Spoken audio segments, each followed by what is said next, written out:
కాళేశ్వరం కథ తెలంగాణలో ఒక ఒడవని ముచ్చటగా మారుతుంది. రాజకీయ పార్టీల వైఖరి ఎలా ఉన్నా దీని మీద రకరకాలుగా ఊహాగానాలు, కథనాలు వస్తున్న పరిస్థితి. చాలామంది వీటికి సంబంధించి ఆర్టికల్స్ కూడా రాస్తున్న పరిస్థితి. ఈ నేపథ్యంలో కాళేశ్వరం ప్రాజెక్టు అసలు ఉపయోగపడుతుందా? దీని మీద రాజకీయ పార్టీలకు సంబంధించిన వైఖరిని ఎవరు ఎట్లా చూస్తున్నారు? మాట్లాడే ప్రయత్నం చేద్దాం. ప్రస్తుతం నాతో పాటు ఎక్స్ ఆర్మీ సురేందర్ రెడ్డి గారు ఉన్నారు. ఒకసారి డీటెయిల్గా మాట్లాడే ప్రయత్నం చేద్దాం. నమస్తే అండి. నమస్కారం సార్. కాళేశ్వరంకి సంబంధించి మీ ఆర్టికల్ చూసారు సార్. అన్ని పార్టీలు ఒకటే అంటున్నారు. ఓకే, ఏంటి మీ వాదనకు బేస్ ఏంటి? మా వాదనకు బేస్ ఒకటే సార్. ఏదైతే ఇప్పుడు మనం తెలంగాణ రాష్ట్రం దేని వల్ల ఏర్పడ్డది? నీళ్లు నిధులు నియామకాలను ఒక ట్యాగ్తో ఏర్పడ్డది. తెలంగాణ రాష్ట్రం 60 సంవత్సరాల అన్యాయానికి గురైన తర్వాత నీళ్లు నిధులు నియామకాలను ఒక ట్యాగ్తోని కొట్లాడి ఒక ఉద్యమ పార్టీ ఏర్పడ్డ తర్వాత ఒక 10 ఏళ్ళు రూల్ చేసారు. అలాంటి తెలంగాణలో మనం ఉన్నది దక్కన్ పీఠభూమిలో. ఉత్తరం వైపు గోదావరి, దక్షిణం వైపు కృష్ణ ఉన్నా కూడా మనం దక్కన్ పీఠభూమిలో ఎత్తులో ఉన్నాం. మనం నీళ్లు లిఫ్టింగ్ చేసుకోవాలని చెప్పి చాలా ఎక్కువ ఖర్చు పెట్టాలని చెప్పి మనం కేసీఆర్ గారు కొన్ని ఇంటర్వ్యూలలో చెప్పడం జరిగింది. దానికి ఉదాహరణ ఏంటంటే, ఇప్పుడు దుబాయ్ కంట్రీ ఉన్నది. దుబాయ్ వాళ్ళకు మొత్తం ఎడారి ప్రాంతం, పక్కన ఉన్నది సముద్రం. వాళ్ళకు తాగునీరు సమస్య. ఆ సముద్రపు నీటిని వాళ్ళు హైయెస్ట్ కాస్ట్తో శానిటైజ్ చేసుకొని తాగుతున్నారు వాళ్ళు. అంటే వాళ్ళు దుబాయ్ కంట్రీ ఎక్కువ ఖర్చు తాగునీటి మీద పెడుతుంది. అలానే తెలంగాణ కూడా తాగునీటి కోసం, ఈ సాగునీటి కోసం ఖచ్చితంగా ఇట్లా 1,00,000 కోట్లు ఖర్చు పెట్టాల్సిందని చెప్పి దాన్ని సమర్థించుకున్నారు. వాళ్ళ కొన్ని చూశాను ఇంటర్వ్యూలు కేసీఆర్ గారిని నేను.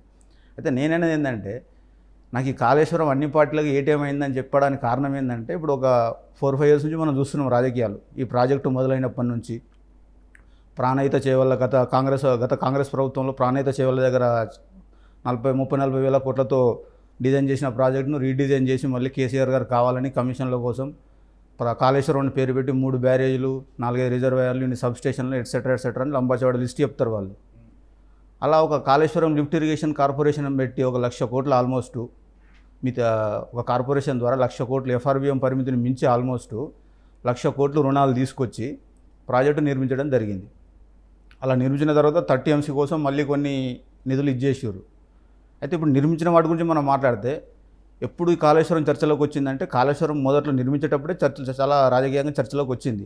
ఏమని కొందరు మేధావులు ఖండించారు, ఇక్కడ కాదు అక్కడ నిర్మించాలి, ఇక్కడ నిర్మించాలి అంటే మనం ఎక్స్పర్ట్లు కొందరు మేధావులు కానీ ఇంటలెక్చువల్స్ కానీ చాలామంది వ్యతిరేకించారు. కానీ కేసీఆర్ గారు గత ప్రభుత్వం ఏం చేసింది, ఒంటెద్దు పోగొడుతోని వన్ సైడ్గా సింగిల్గా వెళ్ళిపోయి ప్రాజెక్టు నిర్మించిన తర్వాత 2023 September October maybe assembly elections కంటే ముందు హెవీ వాటర్ స్టోరేజ్ చేయడం వల్ల అక్కడ పిల్లర్లు 7th బ్లాక్లో 17, 18, 19, 20 మూడు పిల్లర్లు కుంగడం జరిగింది. అప్పటి నుంచి కాళేశ్వరం ప్రాజెక్టు చర్చలోకి వచ్చింది. పొలిటికల్ ఒక ఏజెండా అస్త్రాగా మారింది. అసలు మొదట్లో ఎలా అంటే, అసలు బ్యారేజ్లా డ్యామ్లా అని చెప్పి ఒక కన్ఫ్యూజన్. బ్యారేజ్లు అంటే నది వాటర్ ఫ్లోను కంట్రోల్ చేసేది, డ్యామ్స్ అంటే ఎక్దమ్ స్టోరేజ్ చేసేది. మరి కట్టిన 3 బ్యారేజ్లు ఇవి డ్యామ్సా లేక బ్యారేజ్లా? మరి ఏది క్లారిటీ లేదు. First point. దీని మీద కూడా చాలా ప్రశ్నలు ఉత్పన్నం అవుతున్నాయి. నంబర్ 1. నంబర్ 2, కుంగిన 3 పిల్లర్లకు మనం చూసినాం. ఇప్పుడు ఈ ప్రభుత్వం ఒక ఇరిగేషన్ జ్యుడిషియల్ ఎంక్వైరీ చేసింది జస్టిస్ పినాకిని చంద్రఘోష్ గారి ఆధ్వర్యంలో. అయితే నా పాయింట్ ఏంటంటే, గత 4 సంవత్సరాలుగా ఈవెన్ దేశ ప్రధానమంత్రి, హోంమంత్రి, ఆర్థిక మంత్రి మొత్తం ఆల్మోస్ట్ బీజేపీ పార్టీ నాయకులు కేంద్రం నుంచి హైదరాబాద్లో వాలిపోగానే, బేగంపేట ఎయిర్పోర్ట్లో ఫ్లైట్ దిగగానే ఫస్ట్ 10 days వాళ్ళు ఏమంటారు, కేసీఆర్ ఫ్యామిలీకి కాళేశ్వరం ఏటీఎం అయింది. ఫస్ట్ క్వశ్చన్, ఫస్ట్ మాట ఇదే చెప్తారు వాళ్ళు. ఏటీఎం అయింది. వాళ్ళు ఇదే పాట 5 సంవత్సరాలు ఇదే పాట పాడారు. గత అసెంబ్లీ ఎలక్షన్లో కూడా ఇదే పాట పాడారు. కాంగ్రెస్ వాళ్ళు ఏమన్నారు, లోక్సభలో కొంచెం తక్కువ. కాళేశ్వరం ప్రాజెక్టు అసెంబ్లీ ఎలక్షన్లో ఎంత పాపులారిటీ పొలిటికల్ అస్త్రంగా మారిందో లోక్సభలో అంత రాలేదు. లోక్సభలో ఓన్లీ రాజ్యాంగము, రిజర్వేషన్స్ దీని మీదనే వెళ్ళింది. ఈ ప్రాజెక్టును కొంచెం అంత పొలిటికల్గా వాడుకోలేదు. అయితే నేనేది ఏంటంటే, బీజేపీ వాళ్ళేమో ఈ రకంగా మాట్లాడతారు. కేసీఆర్ గారు ఏమంటారు, శతాబ్దంలో సరిగన అభివృద్ధి దశాబ్దంలో జరిగింది, లిఫ్టింగ్ ఏ రివర్, మనం ఇన్ని ఖర్చు పెట్టాల్సిందే, దుబాయ్ లాగా మనం ఇన్ని వేల కోట్లు ఖర్చు పెట్టాల్సిందే, మనకు తప్పదే అని చెప్పి సమర్థించుకుంటూ మేము గొప్పగా అభివృద్ధి చేసినామని చెప్పి లిఫ్టింగ్ అని చెప్పి ఆల్మోస్ట్ డిస్కవరీ ఛానల్ వరకు ప్రచారం చేశారు. ఈరోజు ఆ డిస్కవరీ ఛానల్లో వీడియో లేదు, డిలీట్ అయిపోయింది. ఎందుకంటే పిల్లర్లు ఊగినాక డిలీట్ అయిపోయింది, అది బ్యాడ్ నేమ్ వస్తుందని. అంటే ఆ విధంగా ఒక ప్రచారం చేసిన ప్రాజెక్టు విత్ ఇన్ 4 yearsలో పిల్లలు ఎలా కుంగిపోతాయి? కారణం ఏంది? ఏమనుకుంటున్నారు మీరు? ఎందుకు కారణం ఏమనుకుంటున్నారు మీరు? కారణం నేను అనుకునేది ఏంటంటే, నా ఒపీనియన్ ప్రకారం ఇవి 4-5 సంవత్సరాల నుంచి నేను చూస్తున్న ఈ రాజకీయాలు దీని సమాచారం ప్రకారం కారణం కాళేశ్వరం ప్రాజెక్టు టైం బౌండ్. ఒక టైం బౌండ్ విధించి వాళ్ళ మీద ప్రెజర్స్ పెట్టి కాంట్రాక్టు పెద్ద పెద్ద కంపెనీలకు ఎల్ఎన్టీ లాంటి సంస్థల కాంట్రాక్ట్లు ఇచ్చి మెగా లాంటి సంస్థల కాంట్రాక్ట్ మళ్ళీ సబ్ కాంట్రాక్ట్లు ఇవ్వడం, మళ్ళీ అందులో ఒక్కొక్క బ్లాక్ ఒక్కొక్క కంపెనీ నిర్మించడం, ఈ విధంగా దాని నిర్మాణం ఇదైనా ఒకటి తగ్గింది క్వాలిటీ. ప్లస్ ఆదరాబాదరాగా ఇప్పుడు కేసీఆర్ గారు గురించి తెలుసు, ఆయన ఒంటే దుప్పొకడు ఎవరు చెప్పినా వినారని చెప్పి ఇప్పుడు మన వి ప్రకాష్ గారు కూడా చాలా ఇంటర్వ్యూలు చేస్తారు. మీరు చేసినట్టుంది ఒక ఇంటర్వ్యూ కూడా, ఆయన కూడా ఇదే మాట చెప్పిండు ఇంటర్వ్యూలు. ఏమంటాడు? కేసీఆర్ ఎవరు మాట విన్నాడు, ఆయన చెప్పిందే మనం వినాలి. అలా ఒక డిసిషన్ మీద అలా ఒక అంటే వన్ సైడ్ వెళ్ళిపోయింది. అది అన్ని కోట్లు ఖర్చు పెట్టి నిర్మించినప్పుడు అది కుంగిపోయిన తర్వాత ఇవాళ బీజేపీ పార్టీ రాజకీయం ఇలా చేసింది ఏటీఎం అని.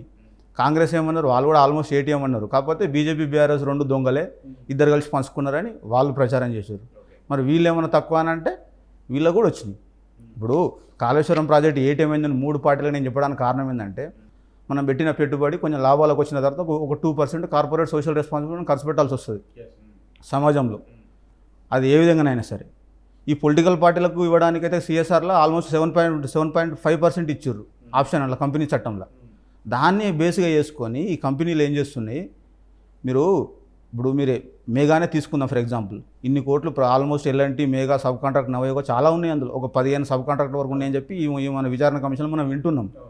వాళ్ళ దాంట్లో తేలింది ఏంది, ఇన్ని కంపెనీలు ఇన్ని పెట్టినప్పుడు వాళ్ళ లాభాలు వచ్చినప్పుడు ఒక 2% మీరు సమాజం కొంచెం ఖర్చు పెట్టండి. తెలంగాణలో హెల్త్, ఎడ్యుకేషన్ ఎన్ని లేవండి, విలేజ్కి ఒక ఫస్ట్ ఎయిడ్ సెంటర్ పెట్టేయండి, మేగా ఫౌండేషన్ అని పెట్టి ఒకటి పెట్టి ఈ రకంగా సమాజ సేవ చేస్తే మనం ఇది చేస్తాం. అంటే కంపెనీని తప్పుపట్టట్లేదు. ఇప్పుడు కంపెనీ చట్టం ప్రకారం వాళ్ళకున్న వెసులు ప్రకారం వాళ్ళ ఎలక్ట్రల్ బాండ్ ప్రకారం పార్టీలకు చెల్లించారు. మూడు పార్టీలకు ఏదైతే మనం లాస్ట్ ఎలక్టోరల్ బాండ్ ఎలక్షన్ ముందు ఎలక్టోరల్ బాండ్ ఈ కరప్షన్ అని చూసినామో న్యూస్, దాంట్లో ఆల్మోస్ట్ బీజేపీ పార్టీకి ఒక మేగా సంస్థ నుంచి 584 కోట్లు ఎలక్టోరల్ బాండ్లు వెళ్ళినాయి. ఎలక్టోరల్ బాండ్ వాల్యూ ఒక 1000 నుంచి 1 crore వరకు ఒక బాండ్ వాల్యూ. అలాంటి 584 కోట్లు బీజేపీ పార్టీకి సెంట్రల్లో మేగా సంస్థ నుంచి పోయినాయి. అదే same as it is Congress party కూడా 18 కోట్లు పోయినాయి. రాష్ట్ర కాదు, స్టేట్లో కాదు, నేషనల్ పార్టీకి అక్కడ ఆ అకౌంట్లో పోయినాయి, ఈ అకౌంట్లో రాలేదు. ఇక్కడ రేవంత్ రెడ్డి అకౌంట్లో రాలేదు, రాహుల్ గాంధీ అకౌంట్లో పోయినాయి.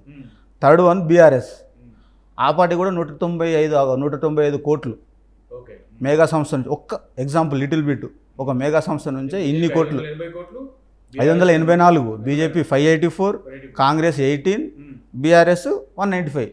అంటే ఈ విధంగా కోట్లాను కోట్లు ఇప్పుడు కాళేశ్వరం ప్రాజెక్టు మొత్తం కాంట్రాక్ట్ అని ఈ సంస్థలకి ఇచ్చారు.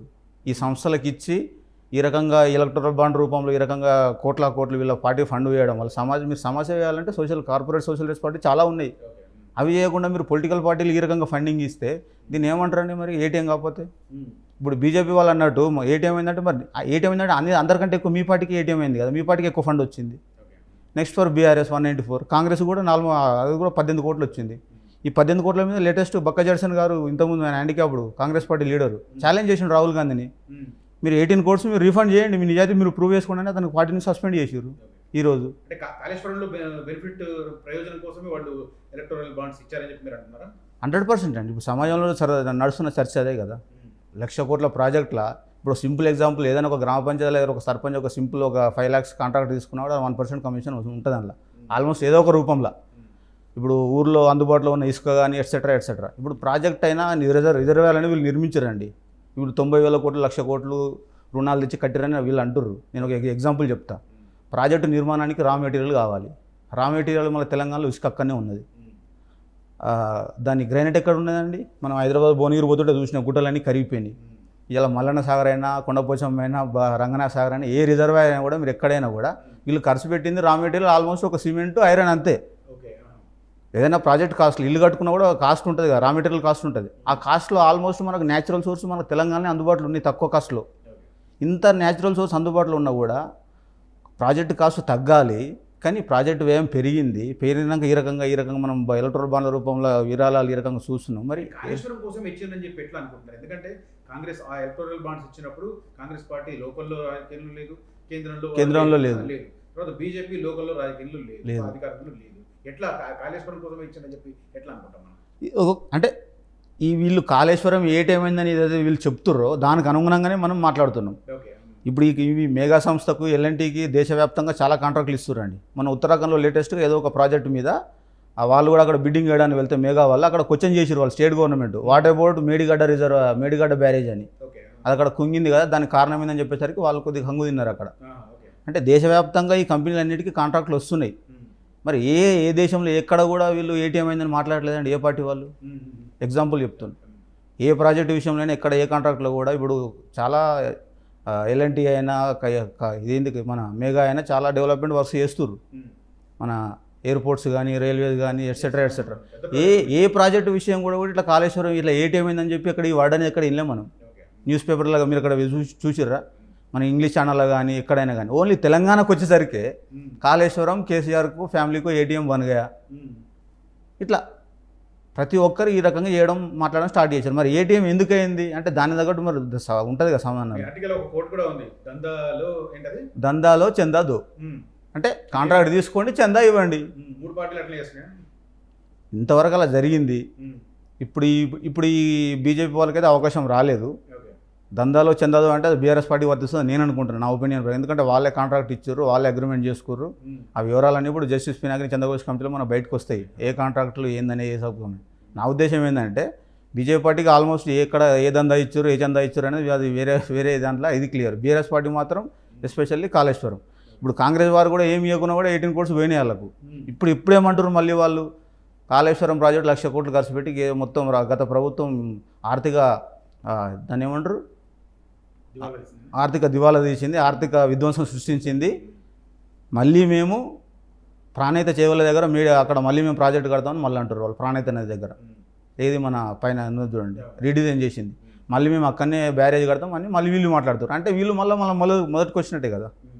అంటే ఏదో ఒక రకంగా ఇలా ప్రజాధనం దుర్వినియోగం చేసుకుంటా కోట్లు తీసుకొని వచ్చి ప్రాజెక్టులు నిర్మించి దందాలో చందాదో అన్నట్టుగా ఈ రకంగా పార్టీలు ప్రవేశం. మరి ఇప్పుడు మీరు ఆర్టీఓ ఇప్పుడు నేను మాజీ సైనికునండి, నాకు ఎక్కడ ఎలక్ట్రల్ బాండ్ నాకు ఎవరు సాయం చేయలేదు. నేను కూడా 4 ఏళ్ళు అయింది వచ్చి రిటైర్మెంట్ అయ్యేది. నాకెవరన్నా ఇట్లా ఒక బాండ్ ఇస్తే 1 కోటి రూపాయలు ఇస్తే నేను ఒక 10 ఈ ట్రైనింగ్ సెంటర్లు పెట్టి 10 మంది అగ్నివీరులను తయారు చేస్తాను నేను. అది సోషల్ రెస్పాన్సిబిలిటీ. సిఎస్ఆర్ అంటే ఒక హెల్త్ ఎడ్యుకేషన్లో ఇది. కానీ ఇలా మీరు అధికారంలో ఉండి మీరు కాంట్రాక్ట్లు తీసుకొని మళ్ళీ అదే పార్టీలకు మీరు ఈ దందాదో చందాలో అన్నట్టుగా మీరు ఈ రకంగా ఎలక్ట్రల్ బాండ్లు దాన్ని ఏమంటారు ఏటీఎం అన్నారా? ఏటీఎం అనాలి కదా ఖచ్చితంగా. ఈ రాజకీయ గందరగోళంలో మొత్తం మీద ఆ ప్రాజెక్టు తెలంగాణకు ఉపయోగపడుతుందన్న అభిప్రాయం ఉందా? మీ అభిప్రాయం ఏంటి?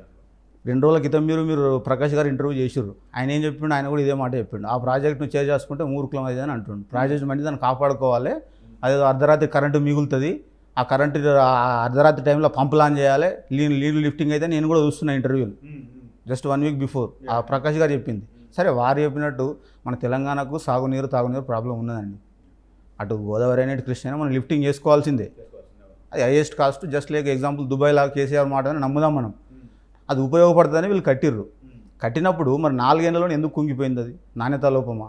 మళ్ళీ ఏమంటారు వీళ్ళు, ఈయన ప్రకాష్ గారు అదేదో ఇంటెలిజెన్స్ రిపోర్ట్లో 24% ఏంది నిర్మించడంలో మంచి హై క్వాలిటీ వచ్చిందని ఒక మాట నేను. మరి హై క్వాలిటీ ఉన్నది ఎట్లా కుంగిపోయింది? ఇవాళ హైడ్రాలిక్ టెస్ట్లని ఇవాళ అంటుర్రు, జియోలాజికల్ టెస్ట్, ఈ టెస్ట్ ఆ టెస్ట్ అని చెప్పి వరద వస్తుందని చెప్పి రాత్రి జేసీబీలు పెట్టి పొక్కలు పెట్టి అక్కడ తీస్తుర్రు. చెక్ డ్యామ్లు అన్ని ప్రొడక్షన్ వాళ్ళు కూలగొడుతుర్రు. ఇది ఇంత చర్యలు ఇంత ముందు జాగ్రత్త ముందేందుకు తీసుకోలేదు? ఇంత ఆదరాబాద్ నిర్మించాల్సిన అవసరం ఏమొచ్చింది? Number 1 point. పక్క రాష్ట్రం చూడండి మీరు, పోలవరం ఎప్పుడు బీజం పడ్డది, ఎప్పుడు కంటిన్యూ అవుతుంది. నియామకాల ట్యాగ్ లైన్ 2014లో వచ్చినప్పుడు పరిస్థితి మరీ దారుణంగా ఉంది. పవర్ కూడా తగ్గిపోయింది, వాటర్ అన్ని సమస్యలే. వాటర్ సమస్య ఉంది. స్పీడ్గా చేస్తే రైతాంగానికి ఉపయోగపడుతున్న ఒక ఉద్దేశంతో చేసిండొచ్చు. మంచిదే, అవసరం ఉందా? నేను తప్పు పట్టట్లేదు సార్, నేను సమర్థిస్తున్నా. అంటున్నారు కదా వేగంగా కట్టడం వల్ల ఈ ప్రాబ్లం వచ్చింది అంటున్నారు కదా. మీరు time bound sir, time bound అంటే ప్రతిదానికి టైం బౌండ్ ఉంటుంది. టైం అంత ఎర్లీగా చేయాల్సిన అవసరం ఉన్నది సార్. మీరు ఈ టర్మ్ కాబట్టి ఇంకో టర్మ్ మీకు అవకాశం వచ్చును కావచ్చు. ఇప్పుడు రీజనల్ రింగ్ రోడ్ ఎప్పుడో బీజం పడ్డది, ఎవరో నిర్మించారు, దాన్ని ఎవరో ఇనాగ్రేషన్ చేశారు. నేను పొలిటికల్గా చెప్తున్నా. మీరు కూడా మంచి ఆలోచనతో కొంచెం ఎర్లీగా కొన్ని అంటే లేట్గా అయినా పర్లేదు, కొంచెం ప్రాపర్గా దాన్ని ప్లాన్ చేసి ప్రాపర్ ఇచ్చేస్తే పోయేది ఏముండు. 1,00,000 కోట్ల వల్ల మనం బంగాళాఖాతంలో కలిసిన రోజు వింటున్నాం న్యూస్లలో. ఎందుకు అవసరం ఆ మాటలు? ఏటేమైందని చెప్పి ఇదొక బదనాము, అడిషనల్గా 1,00,000 కోట్లు బంగాళాఖాతంలో. ఇప్పుడు కూడా ప్రాజెక్ట్ సిచ్యువేషన్ ఏంది? పిల్లర్లు కుంగిన తర్వాత 7th బ్లాక్ ప్రొటెక్షన్ వాళ్ళు కట్టిర్రు. ఆ పెద్ద బొంగ ఏర్పడ్డది సంథింగ్ 100 మీటర్స్ ఇటు లెల్లింతు బెర్తు అది పూడ్చిర్రు. ఆ కూలిపోయిన గేట్లు ఎత్తేసిర్రు అవి మొత్తం. ఆల్మోస్ట్ ఇవాళ మేడిగడ్డ బ్యారేజ్ 85 గేట్లు మొత్తం ఎత్తేసిర్రు. ఒక్క 0%, 0.1% కూడా నీళ్ళ కూడా స్టోరేజ్ లేదు వాళ్ళ. రిపేర్ జరుగుతుంది కాబట్టి పంపించాల్సిందే కదా. రిపేర్ కంప్లీట్ అయిన మొన్న రిపేర్ కంప్లీట్ అయిన అన్నారు. కానీ మళ్ళీ వాటర్ స్టోరేజ్ చేస్తే ఈ ముంపు అనేది మళ్ళీ వాటర్ స్టోరేజ్ చేస్తే ఖచ్చితంగా మళ్ళీ మునిగిపోయే ప్రమాదం ఉందని చెప్పి ఎన్డీఎస్ఏ ప్రాథమిక నివేదిక ఇచ్చింది. వాళ్ళ రిపోర్ట్లో పేర్కొన్నారు వాళ్ళు. ఇది ఫస్ట్ టైము. భవిష్యత్తులో ఇలాంటి సమస్య రాదని చెప్పి మేము గ్యారంటీ ఇవ్వలేమని చెప్పి ఇంకా వాళ్ళు ఫైనల్ రిపోర్ట్ ఇవ్వలేదు. అది వాళ్ళ ఈ రాష్ట్ర ప్రభుత్వం కూడా వాళ్ళ ఎన్డీఎస్ఏ రిపోర్ట్ త్రూయే వెళ్తురు వాళ్ళు. అంతే తప్ప వీళ్ళు ఇలా 7 నెలలు వచ్చి వీళ్ళేం కావాలని బదనామీ చేయట్లేదు. ఇప్పుడు ఇంతకుముందు 2023 కంటే ముందు కాంగ్రెస్ వేరు, 2023లో తెలంగాణలో ఏర్పడే కాంగ్రెస్ వేరు. నా ఒపీనియన్ ప్రకారం ఆ కాంగ్రెస్ చరిత్ర వేరే ఉన్నది. అది ABCD ఆల్ఫా బీటా గామా కుంభకోణాలు అది కాదు మనం మాట్లాడాల్సింది. మనం లాస్ట్ ఇయర్ 2023 నుంచి ఏర్పడ్డ ప్రభుత్వం దీన్ని తీసుకుందాం. ఈ ప్రభుత్వం కూడా కావాలని బదనాం చేయట్లేదు ఎవరిని. వాళ్ళు ప్రాపర్ ఎక్స్పర్ట్ ఎన్డీఎస్ఏ గైడ్లైన్స్ ప్రకారమే వెళ్తుర్రు. ప్రాజెక్ట్ కూడా ఇంతకుముందు మీరు అడిగారు ఉపయోగం కోసమే కట్టిర్రు, అది కాదని అంటలేను. కానీ ఈ రకంగా ఇలాంటి రిపేర్లు తాము ఆరంభంలో ఈ రకంగా ఉంటే రేపు భవిష్యత్తులో బ్యారేజ్లు ఉంటాయా? మేడిగడ్డ అంటే almost one of the heart, ఒక గుండెకాయ లాంటిది అని చెప్పి మనం చూస్తున్నాం ప్రాజెక్టులో. మేడిగడ్డ బ్యారేజ్ అనేది అక్కడ నుంచి రివర్స్ పంపింగ్ చేసి సుందిల్ అన్నారం నుంచి అలా రకంగా ఎల్లంపల్లి చూసినాం, వచ్చినాయి సార్. నేను లైవ్ రిపోర్ట్ మా సిద్దిపేట జిల్లానే మాది కూడా. నేను రంగనాథ్ సార్ వెళ్ళినా, మల్లన్న సార్ వెళ్ళినా, కొండపల్లి సార్ నేను కూడా వెళ్ళిన ఫ్యామిలీ తీసుకొని చూసిన వాటర్. తెలంగాణ ప్రజలకు కేసీఆర్ గారు వాటర్ చూపించిండు. వాటరు మనకు ఏదైతే సమస్య ఉండేనో ఆ వాటర్ నీళ్లు చూపించిండు, కరెంట్ చూపించిండు. వెల్కమ్. అతని లీడర్షిప్లో అతని కమిట్మెంట్లో ఇదేం లేదు. నాకు కావాలని మనం ఎవరిని బ్లేమ్ చేయట్లేదు. కాకపోతే ఈ 5 సంవత్సరాల నుంచి ఏటీఎం అయిందంటే నాకు ఒక ఆలోచన వచ్చింది. ఏటీఎం ఏ విధంగా అయింది, ఎందుకు జరుగుతుంది ఈ రకంగా పొలిటికల్ మైండ్ గేమ్? ఉద్దేశం ఈ పార్టీల మీద ఒక గ్రడ్డు చూపించడమేనా, కోపం చూపించడమేనా, వీళ్ళు కూడా డబ్బులు తిన్నారని చెప్పడమేనా? 100% సార్. ఈ కాళేశ్వరం ఏటీఎం అయిందని ఎవరైతే మాట్లాడుతున్నారో వాళ్ళందరికీ ఏటీఎం అయింది, అందరికీ ముట్టినాయి. అది ఏదో ఒక రకంగా, అది కార్పొరేట్ సోషల్ రెస్పాన్సిబిలిటీ అనండి, ఇంకేదన్నా అనండి, ఎలక్టరల్ బాండ్ అనండి. రైట్. అతనికి ఇప్పుడు నాకున్న అవగాహన ప్రకారం నేను కూడా మాక్సిమం బీఆర్కేఆర్ భవన్ వెళ్ళడానికి ప్రయత్నం చేస్తాను సార్. నాకున్న అవగాహన ప్రకారం, ఎందుకంటే నేను ఒక మాజీ సైనికుడు, నేను పెద్ద ఇంజనీరింగ్ కాదు, ఎక్స్పర్ట్ కాదు. నాకున్న ఇప్పుడు 5 సంవత్సరాల ఈ రాజకీయాలు, వీళ్ళ మాటలు, ఈ పొలిటికల్ సినారియో చూసి నాకు ఒక్కటి వచ్చి ఈ రకంగా నేను రాయడం జరిగింది. ఇది కూడా నేను కమిషన్ చూసి తీసుకెళ్తా. ఆ కమిషన్ కూడా ఎక్కడ సార్? ఆయన కలకత్తా, హైదరాబాద్ టు కలకత్తా, ఆయన మొత్తం ఫ్లయింగ్ జోన్లోనే ఉన్నాడు. ఆయన ఇవాళ వస్తుండ అనుకుంటాం మళ్ళీ. అంటే వాళ్ళ కమిషన్ కూడా ప్రాపర్గా ఏం ఇన్వెస్టిగేషన్ ఏం జరగట్లేదు, అంత టైంపాస్ కోసమే నడుస్తుంది అది. ఇప్పుడు ఇక అది భవిష్యత్తు నిర్ణయించాలి. అది రాష్ట్ర ప్రభుత్వం ఏ ఉద్దేశంతో కమిషన్ ఏర్పాటు చేసింది. ఆ విద్యుత్ కొనుగోలు అయినా, ఇటు కాళేశ్వరం అయినా, మన వి ప్రకాష్ గారే అంటుర్రు, కాళేశ్వరం ప్రాజెక్టు విద్యుత్ కొనుగోలు ఒక్క రూపాయి కూడా అవినీతి తేల్చలేరు అని చెప్పి ఇంటర్వ్యూలో చూసిన, చాలా వస్తున్నాయి ఇంటర్వ్యూలు. ఆ ప్రకాష్ గారి మాటలు నేను కూడా ఆయన అభిప్రాయం. నేనేమంటున్నా అంటే సరే అవి ఎవరు ఏటీఎం అంటే ఏటీఎం ఆల్మోస్ట్ అయింది, మన కళ్ళ ముందు కనిపిస్తున్నాయి. నేషనల్ లెవెల్లో ఎలక్టరల్ బాండ్స్ ఎంత పెద్ద స్కామ్ అని చెప్పి మనం అప్పుడు కూడా ఎలక్షన్ ముందు వార్తలు చూసినాం. ఇప్పుడు కూడా కేసు నడుస్తుంది అనుకుంటా, సుప్రీంకోర్టు అది పెండింగ్లో ఉంది. ఈ రకంగా ఏటీఎం అయితే అయింది. ఇప్పుడు ఈ కమిషన్ విషయాన్ని మనకు వస్తే, కమిషన్ రాష్ట్ర ప్రభుత్వం ఏర్పాటు చేసింది. కమిషన్లో ఏమైంది? ముందుండి నడిపించిన నాయకుడు అధికారం నుండి 10 ఏళ్ళు, ఒక ఇంజనీర్, కర్త కర్మ క్రియ మొత్తం ఆయననే. నేను ఇంజనీర్నా అని ఒక డైలాగు. జస్ట్ ఇప్పుడు అంతకుముందు ఒక ఫోన్ ట్యాపింగ్ కేసులో కూడా అరే ఆడేవాడే ఏసీపీ రాధాకృష్ణ అదలంటే 100 మంది ఉంటారు, నాకేం తెలిసే వాళ్ళు అని ఒక ఎగ్జాంపుల్. ఫోన్ ట్యాపింగ్ నేనేం చేస్తానే, నాకేం అవసరమే, అది నక్సలైట్లో వీళ్ళు చేస్తారు, సెంట్రల్ గవర్నమెంట్ వాళ్ళు చూసుకుంటారు. ఈ రకంగా ఒక దోసిపుసి ధోరణి, పుషింగ్ ధోరణి. కేసీఆర్ గారు కూడా ఇవాళ కాళేశ్వరం ప్రాజెక్టులో విద్యుత్ కొనుగోలు చూసినాం మనం. ఆయన లేఖ రాసిండు, హైకోర్టు పోయిండు. ఇప్పుడు జరిగేది కాళేశ్వరం ఎంక్వైరీ నడుస్తుంది. ఇందులో కూడా నేను ఇంజనీర్ అని చెప్పి ఒక మాట అంటాడు ఆయన, ఆల్రెడీ అనొచ్చు. అలా అనడం వల్ల ఉన్న ఇంజనీర్లు మొత్తం కన్ఫ్యూజ్ అయ్యి వల్ల ఈ కమిషన్కు సరిగా వివరాలు సమర్పించలేదని చెప్పి మనం చూస్తున్నాం రోజు. ఇప్పుడు మీరు ఓండేమో, ఇప్పుడు ఇరిగేషన్ అంటే చాలా డిపార్ట్మెంట్ ఉంటాయి, అందులో ప్లానింగ్, ఫైనాన్స్, ఎట్సెట్రా ఆఖరి ఆపరేషన్ మెయింటెనెన్స్ వరకు ఉంటారు. వీళ్ళందరూ కలిసి ఇప్పుడు ఒక ఏకాభిప్రాయంతో వీళ్ళు రిపోర్ట్లు ఇవ్వకుండా, అఫిడవిట్ల రూపంలో కమిషన్ రిపోర్ట్లు అడుగుతుంది. వీళ్ళు ఏం చేస్తారు? ఒకరి మీద తోసిపుచ్చుకుంటా ఆ ధోరణిలో వీళ్ళు రిపోర్ట్లు కమిషన్కి రిపోర్ట్లు ఇస్తారు అఫిడవిట్ ఇస్తారని మనం వార్తలు చూస్తున్నాం ఇవాళ. అంటే మరి దీనికి ఎవరు కారణం, ఇప్పుడు ఎవరు బాధ్యులు? ఓకే. ప్రాజెక్టు నిర్మించిన ఉద్దేశం మంచిదే, భవిష్యత్తులో మనం బాగుండాలని కోరుకుంటున్నాం, కానీ ఈ లోపాలు ఎందుకు, మరి ఏటీఎం ఎలా అయింది, ఈ ఏటీఎం మీద ఈ కాళేశ్వరం ప్రాజెక్ట్ ఇంత రాజకీయం ఎందుకు జరుగుతుంది, అధికారులు ఎందుకు ఈ రకంగా ప్రవర్తిస్తున్నారు, మరి ఎవరైతే నాయకుడు ముందుకు ఏం జరగాలని కోరుకుంటున్నారు మీరు? కాళేశ్వరం అనేది తెలంగాణకు ఉపయోగపడాలంటే ఏం జరగాలని కోరుకుంటున్నారు? ఏం జరగాలంటే నా ఉద్దేశం ఒకటే సార్, మన ఏదో ఒక కోడ్ చూసినాం, నేను కూడా ఉద్యమాన్ని ఫాలో అయినా, సర్వీస్లో ఉండి కూడా అప్పుడప్పుడు లీవ్ వచ్చినప్పుడు ఇక్కడ 1 month లీవ్ వచ్చాం మేము. లీవ్ వచ్చినప్పుడు ఇక్కడ మొత్తం మూమెంట్ సాగరహారం అని అదని రైల్వే పెట్రోల్ బంక్లో పోతే పెట్రోల్ కూడా వేయించుకోలేని పరిస్థితి. అసలు టైంలో నేను కూడా మూమెంట్ ఫాలో అయినా. ఆంధ్రభవన్లో ఢిల్లీలో హరీష్ రావు చెంపక దెబ్బ కొట్టినప్పుడు కూడా ఆంధ్ర ఉద్యమం అప్పుడు కూడా నేను అక్కడనే ఉన్నా ఢిల్లీలో, చూసిన నేను ఫాలో అవుతున్న ఉద్యమం మీద, నాకు కూడా కొంచెం అవగాహన ఉన్నది. కాళోజీ వారు ఒక మాట ఏమన్నాడు, ప్రాంతేతరుడు దోచుకుంటే ప్రాంతం పొలిమేర దాకా తరిగి కొట్టాలి, ప్రాంతేతరుడు దోచుకుంటే ప్రాంతం పొలిమేర దాకా తరిగి కొట్టాలి, అదే ప్రాంతం వాడే దోచుకుంటే ఇక్కడనే పాతి పెట్టాలి. నేను చెప్పేది కూడా గదే sir. Not only Kaleshwaram, Telangana ఏదైతే June 2, 2014 తెలంగాణ రాష్ట్రం ఏర్పడ్డది, చాలా అనేక త్యాగాలు పోరాటాల తర్వాత, తెలంగాణ రైతాంగ సాయుధ పోరాటం నుంచి దొడ్డి గుమరేమ అవన్నీ చూసినాం, నంబర్ ఆఫ్ స్ట్రగుల్స్ రివల్యూషన్స్ అవన్నీ జరిగినాయి. అవన్నీ జరిగిన తర్వాతనే కేసీఆర్ గారు లాంటి ఒక నాయకుడు ముందుండి ఒక పార్టీ పెట్టి ఒక విజనర్లాగా అన్ని సంఘాలన్నీ మొత్తం ప్రజలంతా ఏకమే ఒక రాష్ట్రం సాధించుకున్నాం. అలాంటి రాష్ట్రంలో ఒక ట్రాన్స్పరెంట్గా పోవాల్సిన, రూలింగ్ చేయాల్సిన ప్రభుత్వాలు ఈ విధంగా కరప్షన్లకు అవకాశం, ఏటీఎంలకు, ఎలక్టోరల్ బాండ్లకు అవకాశం ఇచ్చి ఈ రకంగా రూల్ చేస్తే తెలంగాణ భవిష్యత్తు ఏం కావాలి సార్? సర్ప్లస్ బడ్జెట్ మనది. ఇలా ఆంధ్రప్రదేశ్ సిచ్యువేషన్ చూడండి మీరు, వాళ్ళు మనకంటే లో బడ్జెట్లో హైదరాబాద్ని వదిలిపెట్టి పోయారు వాళ్ళు. వాళ్ళ సిచ్యువేషన్ ఏంది, మన సర్ప్లస్ బడ్జెట్ తెలంగాణలో కూడా మనం 7 లక్షల కోట్ల అప్పు తీసుకొచ్చి డెవలప్మెంట్ జరిగింది వీళ్ళు చెప్తుర్రు. మరి అన్నీ బాగున్నప్పుడు వీటికి ఆస్కారం ఎందుకు వస్తుంది అంటే, ఈ ఎగ్జాంపుల్స్ అన్ని ఆస్కారం ఇచ్చినట్టే కదా. ప్రతి స్కీమ్లో గవర్నమెంట్, మనం ఏ పార్టీ అనేది ముఖ్యం కాదు మనకు. నా ఉద్దేశం ఏంటంటే, రాష్ట్రం ఏర్పడ్డది, మన నిధులు మనకు ట్రాన్స్పరెంట్గా యూటిలైజ్ కావాలి, అది నేను కోరుకునేది.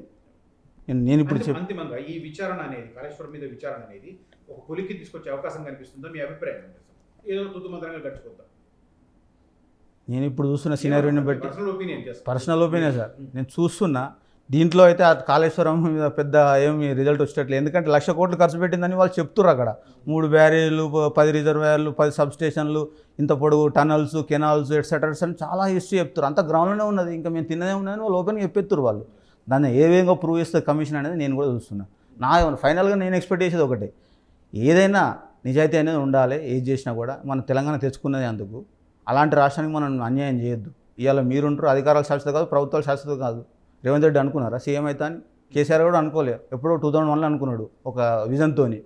ఇతను కూడా అవకాశం వచ్చింది, ఇతను కూడా ఇప్పుడు రూల్ చేస్తుండు. నేను అదే అంటున్నా, ఏదున్నా ట్రాన్స్పరెంట్గా కమిషన్లని ప్రాపర్గా ఎంక్వైరీ చేసి నిజానిజాలు బయటికి తీసి రీఫండ్ చేయాలి. ఇప్పుడు కూడా నేను డిమాండ్ చేస్తున్నా సార్, నా పర్సనల్గా నేను జస్ట్, అంటే నాకు వేరే పొలిటికల్ ఉద్దేశం ఏం లేదు, వేరే రాజకీయ కక్షలు అలాంటివి ఏం లేవు. నేను ఇప్పుడు ఈ 3 పార్టీలను డిమాండ్ చేస్తున్నా.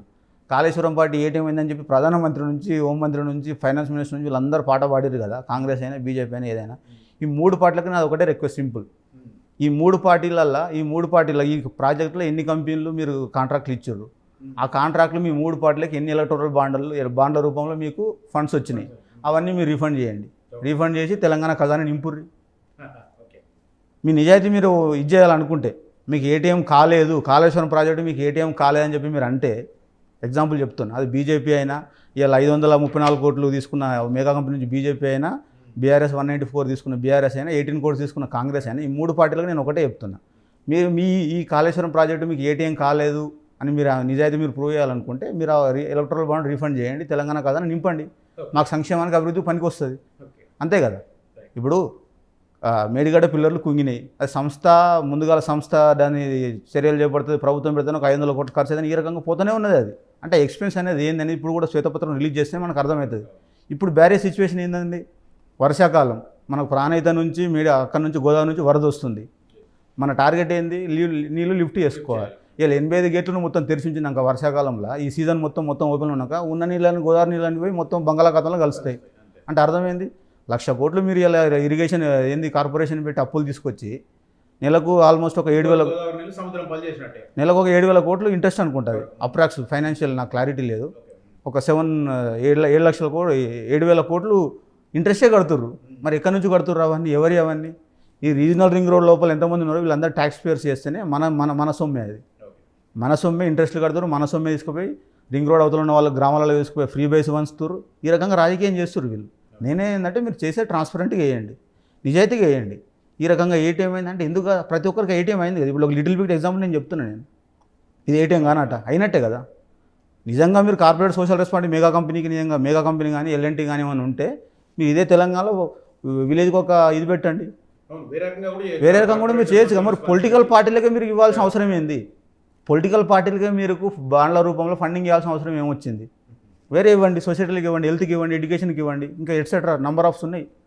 ఈ రకంగా ఎందుకు చేయట్లేదు? అలాంటప్పుడు మరి ఏటీఎం అయిందని అన్ని పార్టీలు ఒప్పుకోవాలి కదా. మీరు ఒప్పుకోలేదంటే రీఫండ్ చేయండి. నేను డిమాండ్ చేస్తున్నా. స్టేట్ చెప్తాను కదా, ప్రైమ్ మినిస్టర్ కానీ నేను 3 పార్టీల ప్రెసిడెంట్లను కానీ అందరు నాయకులు 3 పార్టీలు నేను డిమాండ్ చేస్తున్నా ఈ వేదిక ద్వారా. ఈ 9 వేల నుంచి మీకు స్టేట్ ఫార్వర్డ్ ఐఎమ్ డిమాండింగ్. మీకు ఏటీఎం కాలేదని మీరు అంటారు కదా, రీఫండ్ చేయండి. మీ అకౌంట్లో పడ్డానికి ఏటీఎం అయినట్టే అది. మీరు ఆల్మోస్ట్ ఏటీఎంలో పోయి కార్డు పెట్టిర్రు, డ్రా చేసుకున్నారు, ఖర్చు పెట్టిర్రు. సరే, ఆ రకంగా వచ్చిన ఫండ్స్ అయినా వీళ్ళు పొలిటికల్ పార్టీలో నిజాయితీగా ఏమైనా మంచి నిజాయితీ పరులను తీసుకొచ్చి క్యాండిడేట్లు నిలబెట్టి గెలిపించేమైనా ఈ రకంగా చేస్తున్నారంటే అది లేదు. పొలిటికల్ పార్టీలకు ఇప్పుడు ఫండింగ్ పోయిందంటే వాళ్ళు ఏం చేస్తారు సార్? పొలిటికల్ రాజకీయ అవసరాల కోసమే వాడుతున్నారు వాళ్ళు. అలా వాడుతున్నప్పుడు కూడా నువ్వు ఎవరిని కనీసం ఇప్పుడు మనం ఒక నిజాయితీ పరుని తీసుకొచ్చి నిలబెట్టి ఖర్చు పెట్టి మంచి నాయకుడు అని చెప్పి మనం అలాంటి నాయకులను తయారు చేస్తున్నాను చేయట్లేదు. ఇప్పుడు గుమ్మడి నర్సే ఒక ఎగ్జాంపుల్ ఉన్నది మనకు ఇక్కడ ఖమ్మం లేదు. ఆయన కూడా ఎమ్మెల్యే అయ్యాడు, ఆయన స్టేటస్ మనం చూసినాం. అలాంటి వాళ్ళు ఉన్నారు. 100 కోట్లు 1000 కోట్లు ఎన్నుకొచ్చిన వాళ్ళని ఇది చేసిన వాళ్ళని మళ్ళీ మీరు ముందట పెట్టి వల్ల రాజకీయం నడుపుతారు అంటే అర్థమైంది. ఇక మీరు ఏటీఎం ఎందుకు కాలేదు మీరు చెప్పండి. మీకు 584 కోట్లు బీజేపీ అకౌంట్లో పడి మీకు ఏటీఎం కాలేదా? మోడీ గారు చెప్పాలి సమాధానం, అమిత్ షా గారు చెప్పాలి, జేపీ నడ్డా, బీఆర్ఎస్ కూడా చెప్పాలి, కేసీఆర్ కేటీఆర్ వీళ్ళందరూ కలిసి, కాంగ్రెస్ కూడా చెప్పాలి, రాహుల్ గాంధీ. ఈడ పడితే రేవంత్ రెడ్డి చెప్పేవాడు సమాధానం. ఢిల్లీలో పడ్డే అకౌంట్లు అవి. ఇదే విషయం మన బొక్క జర్సన్ గారు కూడా అడిగారు, కుడ్ యూ రీఫండ్, నువ్వు రీఫండ్ చేయగలుగుతావు రాహుల్ గాంధీ అంటే ఆయన డిస్మిస్ పార్టీ నుండి. అది అంటే కాళేశ్వరం ఏ టైం అయిందని చెప్పి నేను చాలా ఆలోచించి ఆర్టికల్ రాయడం జరిగిందండి. థ్యాంక్ యూ సార్, నమస్కారం. అసలైన తొలి వెలుగు. ఫాలో వాట్సాప్ @తొలి వెలుగు అఫీషియల్.